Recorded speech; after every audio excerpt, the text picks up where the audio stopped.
வணக்கம். டிஎன்பிஎஸ்சிக்கு இன்றைக்கி நம்ம பார்க்குறது 8ஆம் வகுப்புக்கு இயல் 3 உடலை ஓம்பும் மீன் தான் பார்க்குறோம். இதில் இருக்க டாபிக்ஸ் என்னென்னா, நோயும் மருந்தும், வருமுன் காப்பும், தமிழர் மருத்துவம், தலைக்குள் ஒரு உலகம். இதில் நம்ம பார்க்குறது ஃபஸ்ட்டு பார்க்குற டாபிக்ஸ் நோயும் மருந்தும். அதில் சொல்லும் பொருளும் பார்க்கலாம். தீர்வன நீங்குபவை, திறத்தன தன்மையுடையன, உவசமம் அடங்கியிருத்தல், கூற்றவா பிரிவுகளாக, நிழலிகளும் ஒளி பொருந்திய, பூனாய் அணிகலன்களை அணிந்தவளே, பேரதற்கு அகற்றுவதற்கு, பிணி துன்பம், திரியோக மருந்து 3 யோக மருந்து, ஓர்தல் நல்லறிவு, தெளிவு நற்காட்சி, பிறவார் பிறக்க மாட்டார். இதெல்லாமே சொல்லும் பொருளும். உடல் நலம் என்பது டேஷ் இல்லாமல் வாழ்தலாகும், பிணி இல்லாமல் வாழ்தல். அடுத்து நீலகேசி கூறும் நோயின் வகைகள் 2, 3, 4, 5. இதில் ஆன்சர் பார்த்தீங்கன்னா 3 தான் கரெக்டு. நீலகேசி கூறும் நோயின் வகைகள் 3. இவையுண்டார் என்னும் சொல்லை பிரித்தெழுத கிடைப்பது ஈ கூட்டல் உண்டோர், இவ் கூட்டல் உண்டோர், இவை கூட்டல் உண்டார், இவையுண்டார். ஆன்சர் இவை கூட்டல் உண்டார்.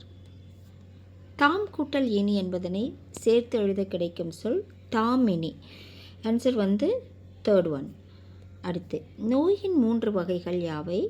நோயின் 3 வகைகள்: மருந்தினால் நீங்கும் நோய், எதனாலும் தீராத தன்மையுடைய நோய்கள் மற்றொரு வகை, வெளியில் ஆறிய உள்ளுக்குள்ளிருந்து துன்பம் தரும் நோய் இன்னொரு வகை. அடுத்து நீலகேசியில் பிறவி துன்பத்தை தீர்க்கும் மருந்துகளாக கூறப்படுவன யாவை?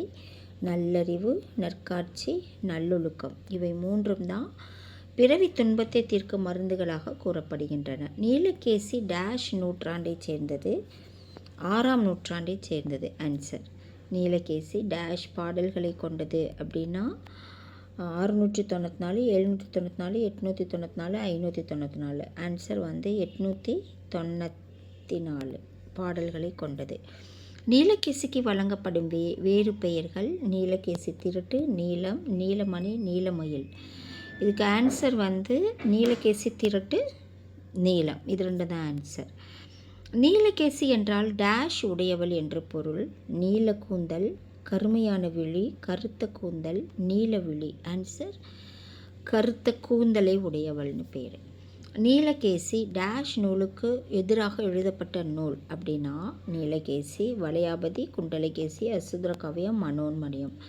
ஆன்சர் குண்டலகேசிக்கு எதிராக எழுதப்பட்ட நூல்.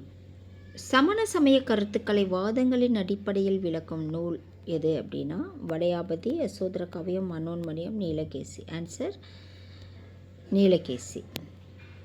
அடுத்து நீலகேசி கடவுள் வாழ்த்து நீங்களாக டேஷ் சர்க்கங்களை கொண்டதுன்னா 10. நோய்களை நீக்கும் மருந்துகளாக விளங்கும் அறக்கருத்துக்களை விளக்குபவை எத்தனை நூல்கள்னா 10. அடுத்து நோயை தீர்க்கும் மருந்துகள் மொத்தம் 3. அடுத்து நீலகேசி டேஷ் 1 அப்படின்னு போட்டிருக்காங்க. கொடுத்துருக்க 4 ஆப்ஷனில் கரெக்டானது ஐஞ்சிறுகாப்பியங்களில் 1 நீலகேசி. அடுத்து பிரித்தெழுதுக கொடுத்துருக்காங்க. போலாதும், போல் கூட்டலாதும், உயிப்பனவும், உயிப்பன கூட்டல்வும், கூற்றவா, கூற்று கூட்டலவா, ஐம்பெரும் காப்பியம், 5 கூட்டல் பெருமை கூட்டல் காப்பியம், அரும்பிணி, அருமை கூட்டல் பிணி, தெளிவோடு, தெளிவு கூட்டல் ஓடு, பிணியுள், பிணி கூட்டல் உள், இன்பமுற்றே, இன்பம் கூட்டல் உற்றே, இன்பமுற்றே. அடுத்து அகற்றுவதற்கு அரியவை எவை? அகற்றுவதற்கு அரியவை பிறவி துன்பங்கள் ஆகும். பிறவி துன்பங்களை தீர்க்கும் மருந்துகள் எத்தனைன்னு கேட்குறாங்க. அது ஆல்ரெடி பார்த்துருக்கோம். பிறவி துன்பங்களை தீர்க்கும் மருந்துகள் 3: நல்லறிவு, நற்காட்சி, நல்லொழுக்கம். அடுத்து எதனை ஏற்றோர் பிறவி துன்பத்திலிருந்து நீங்கி உயரிய இன்பத்தை அடைவர்?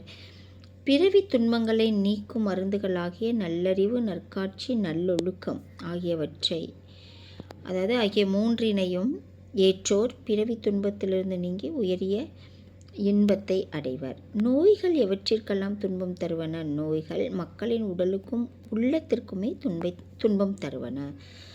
நம் முன்னோர்கள் எதனை நோய்கள் என குறிப்பிட்டனர்? உள்ளத்தில் தோன்றும் தீய எண்ணங்களால் ஏற்படும் துன்பங்களையும் நோய்கள் என நம் முன்னோர்கள் குறிப்பிட்டனர். ஐஞ்சிறும் காப்பியங்கள்: சூளாமணி, நீலகேசி, உதயன காவியம், யசோதர காவியம், நாககுமார காவியம். இதுதான் ஐஞ்சிறும் காப்பியங்கள். அடுத்த டாபிக் வருமுன் காப்போம். இதில் நம்ம ஃபஸ்ட்டு பார்க்க இருக்கிறது சொல்லும் பொருளும். என்ன சொல்லியிருக்காங்க? நித்தம் நாள்தோறும், வையம் உலகம், மட்டு அளவு, பேணுவயல் பாதுகாத்தல்,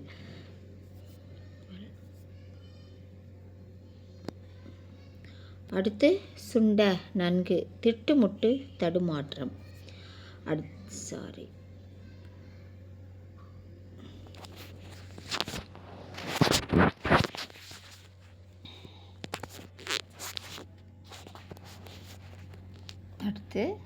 கொஞ்சம் இதாயிடுச்சு.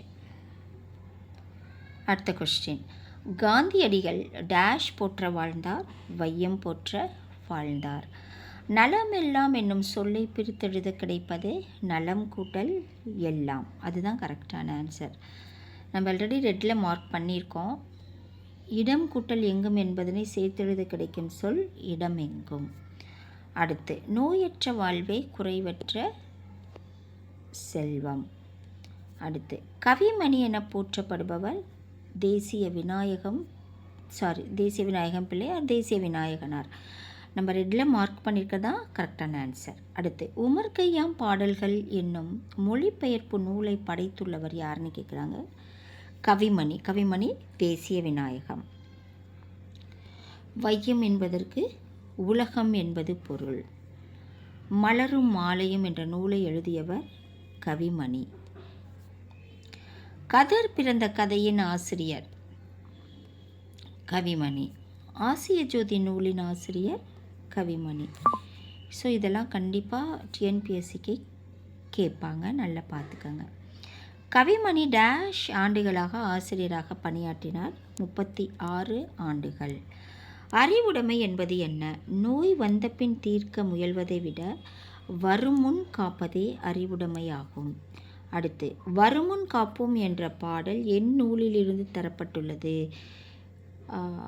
வருமுன் காப்போம் என்ற பாடல் மலரும் மாலையும் என்னும் நூலிலிருந்து தரப்பட்டுள்ளது. நம்மை நூற்றாண்டு வாழ வைப்பவை யாவைன்னு கேட்குறாங்க. தூய்மையான காற்றும், நல்ல குடிநீரும், நன்கு பசித்த பின் உண்பதும் நம்மை நோய் அணுகாமல் காப்பாற்றும், 100 ஆண்டு வாழ வைக்கும் அப்படின்னு சொல்கிறாங்க. கூழை குடிக்கும் முன் செய்ய வேண்டிய செயல் என்ன என்று கவிமணி கூறுகிறார்? கூழை குடிக்கும் முன் குளித்தல் வேண்டும். அங்கே உங்கள் ஸ்பெல்லிங் மிஸ்டேக் இருக்குது. கூழை குடிக்கும் முன் குளித்தல் வேண்டும் என கவிமணி கூறுகிறார். அதாவது கந்தையானாலும் கசக்கி கட்டு, கூழானாலும் குளித்து குடி. குளிச்சுட்டு தான், நம்ம கூழாக இருந்தால் கூட குளிச்சுட்டு தான் குடிக்கணும் அப்படின்னு சொல்லியிருக்காங்க. நல்ல உடல் நலத்திற்கு அடிப்படையானது எதுன்னு கேட்குறாங்க. நல்ல உணவு, உடல் தூய்மை, உடற்பயிற்சி ஆகியவை நல்ல உடல் நலத்திற்கு அடிப்படையான தேவைகள் அப்படின்னு சொல்கிறாங்க. உலகில் மகிழ்ச்சி உடையவர் யார்? உடலில் உறுதி கொண்டவரே உலகில் மகிழ்ச்சி உடையவர். அடுத்த டாபிக் தமிழர் மருத்துவம். தொடக்க காலத்தில் மனிதர்கள் மருத்துவத்திற்கு டேஷ் பயன்படுத்தினர்? தாவரங்களை பயன்படுத்தினர். அடுத்து தமிழர் மருத்துவத்தில் மருந்து என்பது டேஷ் நீட்சியாகவே உள்ளது, உணவின் நீட்சியாகவே உள்ளது. உடல் எடை அதிகரிப்பதால் ஏற்படும் நோய்களுள் ஒன்று டேஷ் இரத்த கொதிப்பு. கொடுத்துருக்க 4 உடல் எடை அதிகரிப்பதால் தலைவலி, காய்ச்சல், புற்றுநோய், இரத்த கொதிப்பு. 4 ஆப்ஷனில் இரத்த கொதிப்பு தான் கரெக்ட். அடுத்து சமையல் அறையில் செலவிடும் டேஷ் நேரமாகும். செலவிடும் நேரம் டேஷ் நேரமாகும். இது ஆல்ரெடி இங்கே வந்திருக்கு. சமையல் அறையில் செலவிடும் நேரம் டேஷ் நேரமாகும் அப்படின்னா சுவைக்காகவா, சிக்கனத்திற்காகவா, நல்வாழ்வுக்காகவா, உணவுக்காகவா? சமையல் அறையில் ஜென்ரலாக எதுக்கு நம்ம நேரம் செலவிடுறோம்னா நல்வாழ்வுக்காக. நல்வாழ்விற்கு நாம் நாள்தோறும் செய்ய வேண்டியவை யாவை? 45 நிமிடத்தில் 3 கிலோமீட்டர் நடைப்பயணம் செய்யணும்.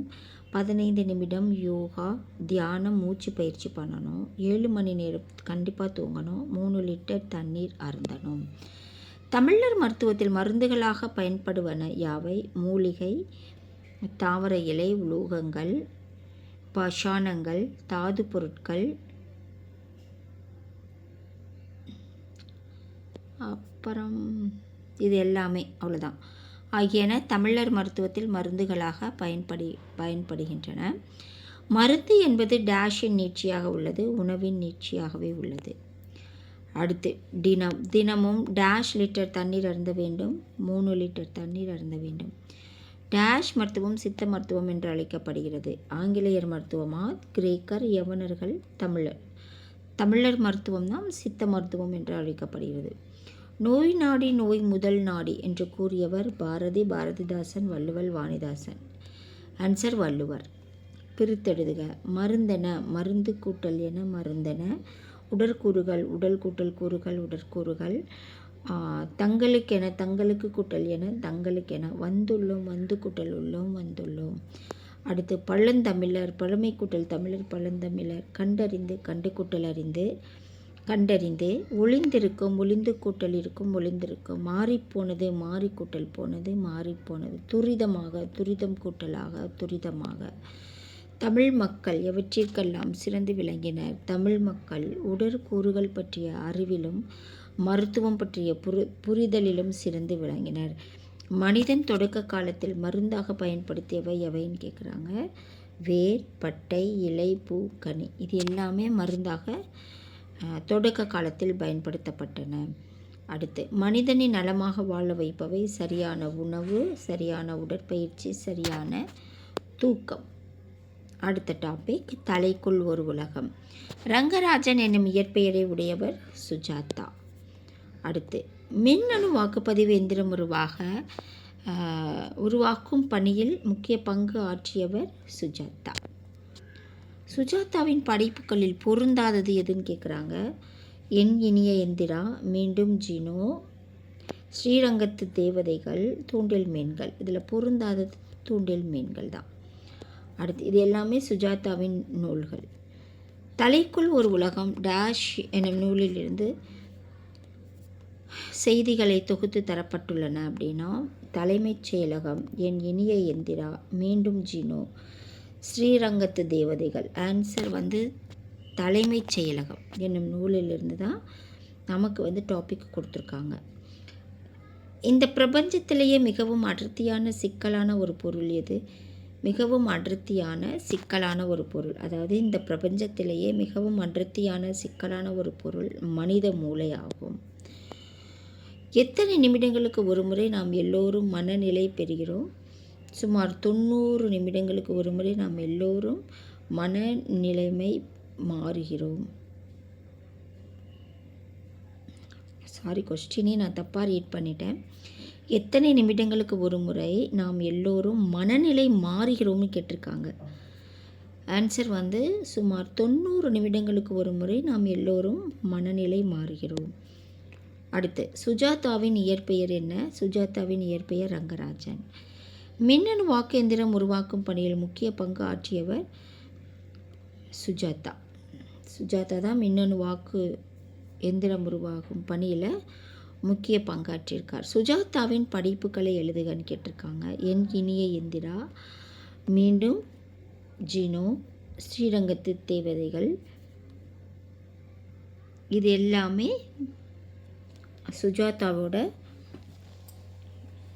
படைப்புகள். தூண்டில் கதைகள் எனக்கு டவுட்டாக இருக்குது.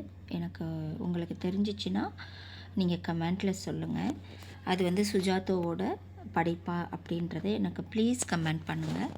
கண்டிப்பாக அந்த வீடியோ உங்களுக்கு பிடிச்சிருந்தால் லைக், ஷேர், கமெண்ட் பண்ணுங்கள். எனக்கு ஒரு லைக் போட்டு ஒரு மோட்டிவேஷனாக இருக்கும். ஸோ சப்ஸ்கிரைப் பண்ணி என்னை கொஞ்சம் எனக்கு மோட்டிவேட்டாக இருக்க உதவி பண்ணுங்கள். நம்ம அடுத்த வீடியோவில் பார்க்கலாம். நன்றி, வணக்கம்.